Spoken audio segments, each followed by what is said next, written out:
Hari ini kita akan membahas serial crime action thriller yang keren. Serial drakor ini adalah cikal bakal dari film Bad Guy Reign in Chaos yang rilis tahun 2019. So, bagi yang udah nonton filmnya, saya sarankan untuk menonton serial ini.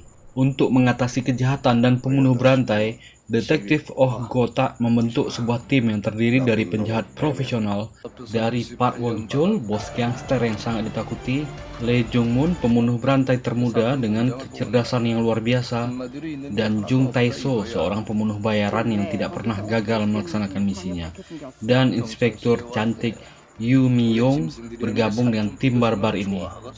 Dibintangi oleh aktor-aktor dan aktris top Korea, abang saya, Ma Dong Seok, Kim So Jung, Park Hae Jin, Jo Dong Hyuk, dan mantan saya Gang Ye Woon. Tanpa banyak bacot, yuk putar intronya.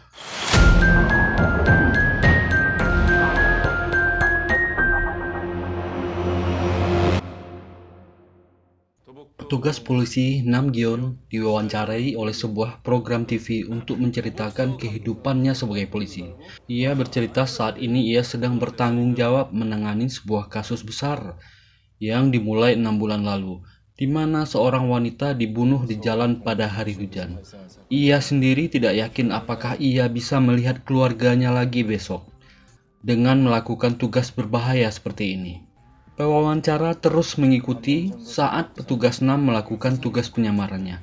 Dan di malam berhujan itu, mereka melihat seorang wanita yang berjalan pulang diikuti oleh seorang pria misterius dan ia membawa sebuah pisau besar.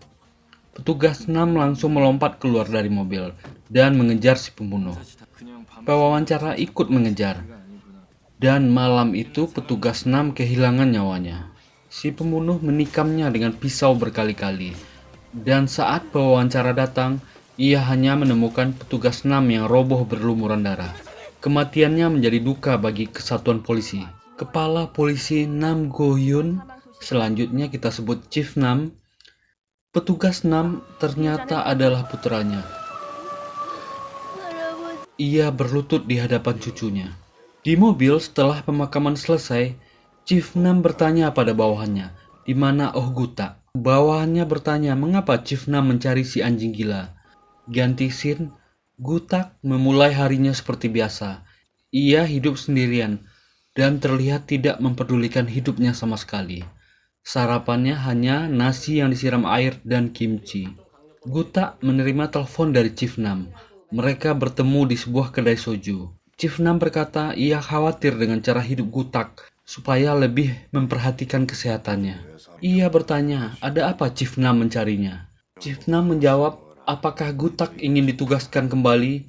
Gutak menganggap Chief Nam sedang bercanda. Jadi kau ingin mengirim anjing gila sepertiku untuk menangkap penjahat yang telah membunuh putramu. Chief Nam membenarkan. Ia ingin Gutak membawa pembunuh itu dalam keadaan hidup dan membawanya ke hadapannya. Chief Nam berkata, jika Gutak berhasil menyelesaikan kasus ini, maka ia akan membantu Gutak melepaskan semua kemarahan yang tersimpan di hatinya. Sebelum pergi, ia berkata, menghajar orang baik adalah kekerasan, menghajar penjahat adalah keadilan. Peristiwa apa yang membuat Gutak menyimpan kemarahan di dalam hatinya? Gutak sendiri sudah kehilangan putrinya. Putrinya yang masih pelajar ditikam mati di sebuah gang.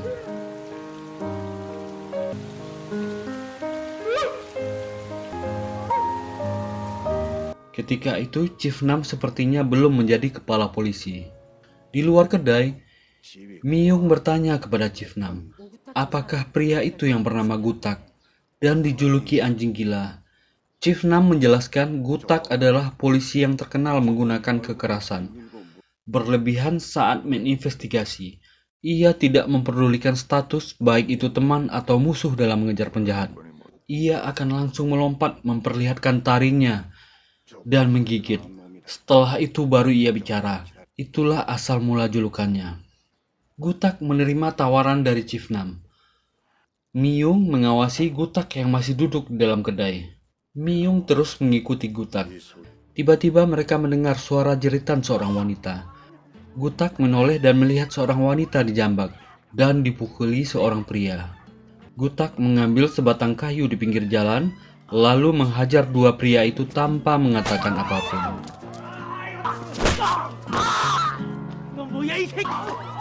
Saat ia mencekik salah satunya dengan penuh kemarahan, Miyung berlari menghentikannya.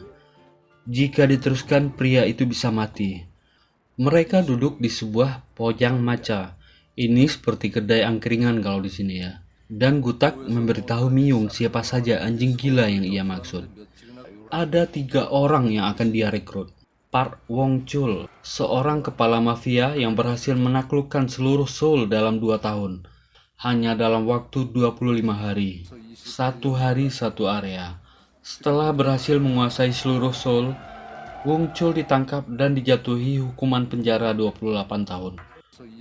Bahkan di penjara pun pengaruhnya masih sangat kuat. Ketika seorang napi dipukuli oleh petugas dan ia membalas petugas itu. Dan para petugas lain tidak ada yang berani melawan.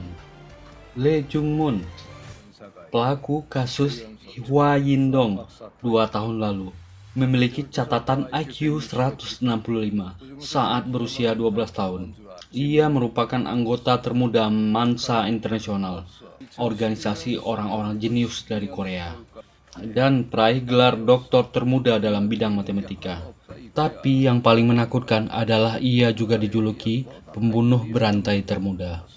Hanya dalam waktu setengah tahun, Lee Jung Moon membunuh 15 orang, tapi tidak ditemukan sidik jari di TKP. Helai rambut tidak ada, jejak kaki dan air liur tidak ada, hanya ada mayat korban. Jung Tae-so, seorang pembunuh bayaran, tidak ada yang tahu bagaimana, di mana, dan mengapa ia membunuh korbannya. Juga tidak ada yang tahu masa lalunya. Tapi setelah melakukan satu pembunuhan, ia menyerahkan diri begitu saja ke kepolisian dengan pakaian yang masih penuh darah. Saat ini ia mendekam di penjara untuk menjalani masa hukuman 22 tahun. Mengapa harus mengumpulkan orang-orang seperti mereka? Mereka seperti binatang, tanya Miyung. Kekuatan Park Wong Chul, keahlian Jung Tae-so, dan kepandaian Lee Jung Moon. Jika aku mendapat ketiganya, maka tidak ada penjahat yang tidak bisa mereka tangkap di kolong langit ini. Dengan imbalan yang tepat, mereka akan sangat nurut. Miyung melaporkan semuanya pada Chief Nam, dan ia merasa cara ini berisiko sangat tinggi. Chief Nam menjelaskan ke Miyung tentang para penjahat yang dikumpulkan Gutak. Dia akan memakai cara kotor untuk menangkap kotoran. Chief Nam menyetujui permintaan Gutak. Ketiga narapidana itu dibawa keluar dari penjara. Mereka masing-masing dibawa secara terpisah. Mereka sendiri heran hendak dibawa kemana. Dan petugas polisi yang membawa tidak memberikan penjelasan apapun. Gutak menanti mereka di sebuah gedung gereja tua di tempat terpencil. Gutak bersandar dan bersiap tidur. Ia menyuruh Miyung membangunkannya jika ketiga orang itu sudah tiba. Ketiga narapidana diperintahkan untuk berganti pakaian. Wong Chul bertanya mengapa ia disuruh berganti pakaian. Tae-so marah dan mencekik petugas karena tidak menjawabnya. Untunglah ia melepaskan petugas itu dan dengan patuh berganti pakaian. Mereka berdua diturunkan di dekat gedung gereja. Keduanya berpandangan dan saling menanyakan identitas satu sama lain. Masing-masing tidak ingin menjawab karena merasa lebih berhak bertanya. 어른이 먼저 물어보잖아, 이 조팡매야. Hampir saja mereka berkelahi jika Miyung tidak muncul. Keduanya heran melihat seorang petugas di tempat itu. Para petugas membuka borgol mereka. "Nona, siapa kau?" tanya Wong Chul. "Aku adalah petugas polisi Yu Miyung. Mulai sekarang aku bertanggung jawab mengatur kalian berdua."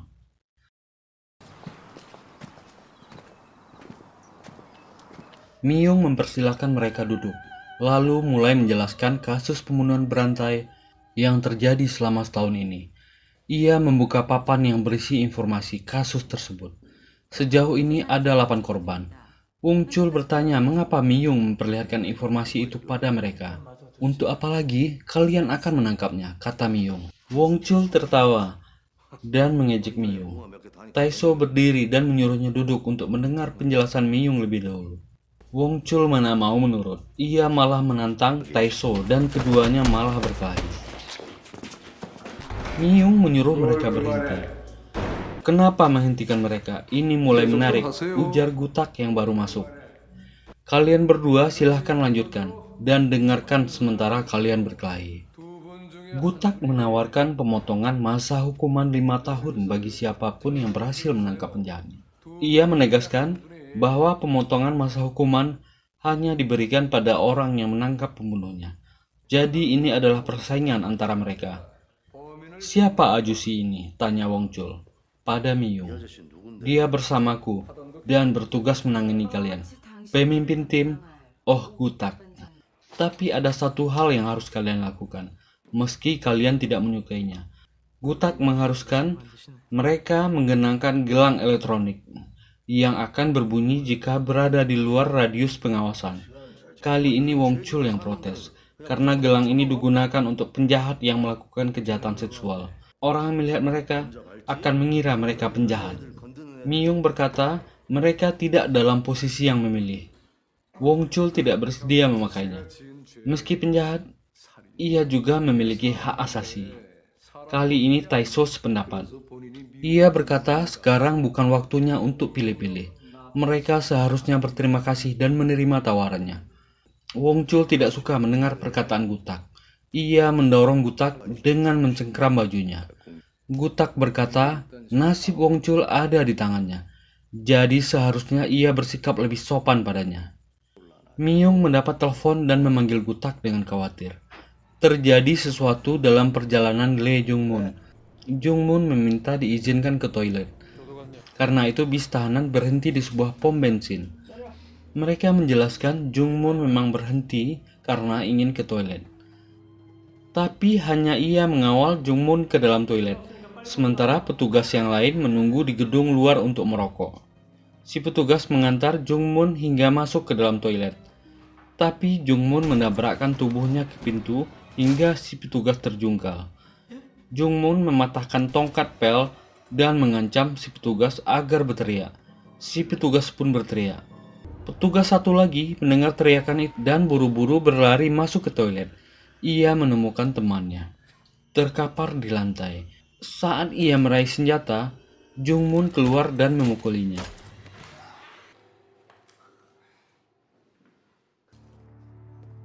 Jung-moon melarikan diri 2 jam lalu.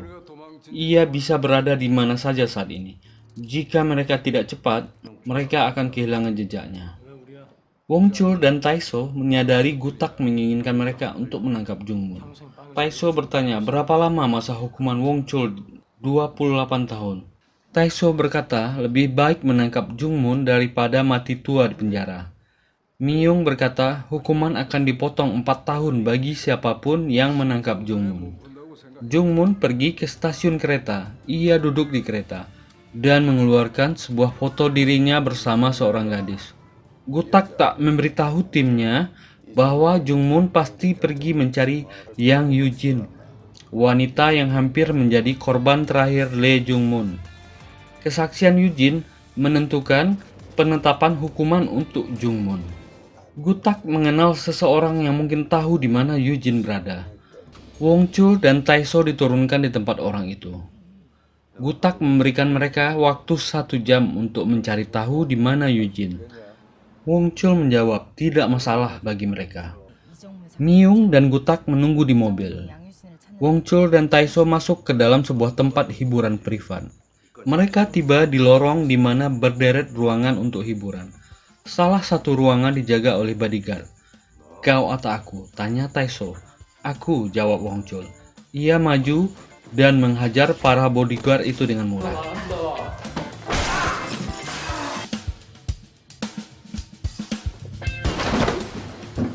Wong Chul masuk ruangan tersebut dan menemukan pemilik tempat tersebut. Rupanya Yujin dulu pernah bekerja di tempat itu. 저 싫어해.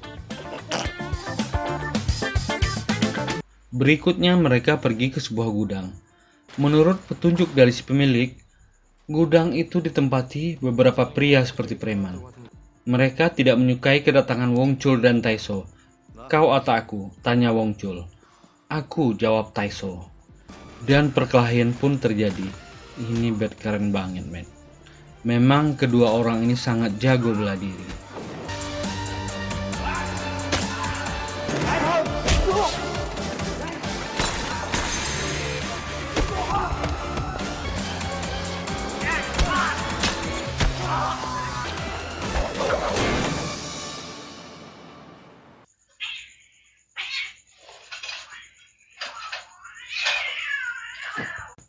Ternyata mereka telah menjual Eugene ke bos preman yang lain untuk membayar hutang.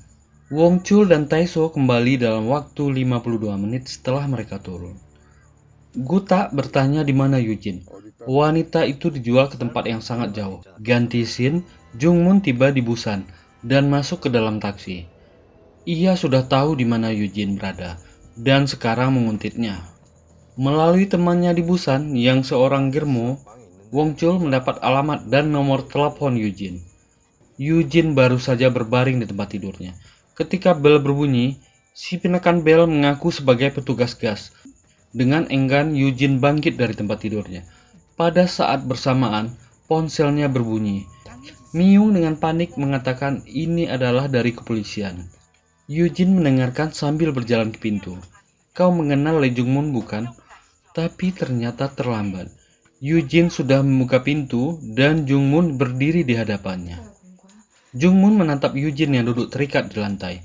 Eugene bertanya bagaimana Jung-mun bisa tahu ia ada di sini. Apa kau merasa bersalah atas apa yang kau lakukan padaku? Tanya Jung-mun tanpa ekspresi. Waduh, ini orang flat ya ekspresinya. Eugene menjawab kenapa ia harus merasa bersalah. Ia mengatakan Jung-mun mencoba membunuhnya. Aku benar-benar tidak ingat telah mencoba membunuhmu, kata Jung-mun. Eugene menjawab, bagaimana dengan orang-orang yang telah dibunuh Jung-mun? Apakah Jung-mun ingat? Dan kilas balik saat Jung-mun diinterogasi, polisi memperlihatkan foto-foto korban dan menyuruhnya mengaku. Tapi saat itu Jung-mun juga berkata, ia tidak ingat sama sekali. Pada Eugene ia berkata, ia tidak membunuh mereka dan ia tidak membunuh siapapun.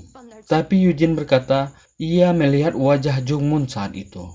Kutak dan timnya tiba di gedung tempat Eugene tinggal. Wong Chul dan Taiso mulai berlomba untuk menangkap Jung-mun terlebih dahulu.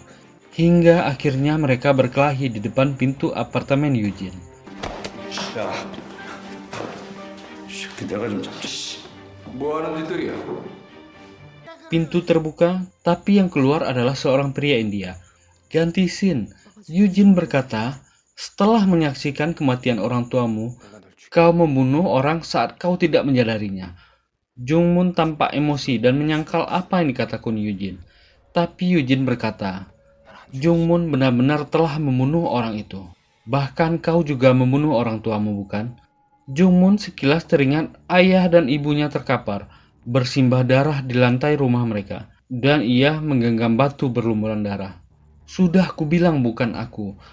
Ia mencekik Eugene. Kali ini ingatlah, jangan pernah lupakan kau membunuhku, mengerti? Ujar Eugene. 빨리 못 뛰어요? 에이씨, 다리에 쥐가 났어 잠깐. Taiso dan Myung telah tiba di apartemen Eugene, tapi mereka tidak mau bertindak gegabah. Jung-mun, di mana kau? Hyung-mu ini mencarimu. Gutak malah sengaja berteriak hingga terdengar oleh Jung-mun. Gutak menembak pegangan pintu dan masuk. Jung-mun menatap Gutak tanpa melepaskan cekikannya pada Eugene. Gutak mengancam akan menembak Jung-mun. Karena Jung-mun tidak melepaskan cekikannya, Gutak menarik pelatuk senjatanya. Myung berteriak mendorong senjata Gutak. Anehnya, Jung-mun malah melindungi Eugene dari tembakan. Tembakan itu menyerempet lengan Jung-mun. Jung-mun melompat keluar dari jendela dan jatuh menimpa sebuah mobil. Tepat saat itu, Wong Chul tiba di sana. Gutak berseru bahwa itu adalah Lee Jung-mun. Jung-mun merampas sebuah mobil dan berusaha melarikan diri. Taiso tiba dan merampas mobil yang lewat. Ia mengejar Jung-mun. Keduanya melewati jalan sempit dan bercabang.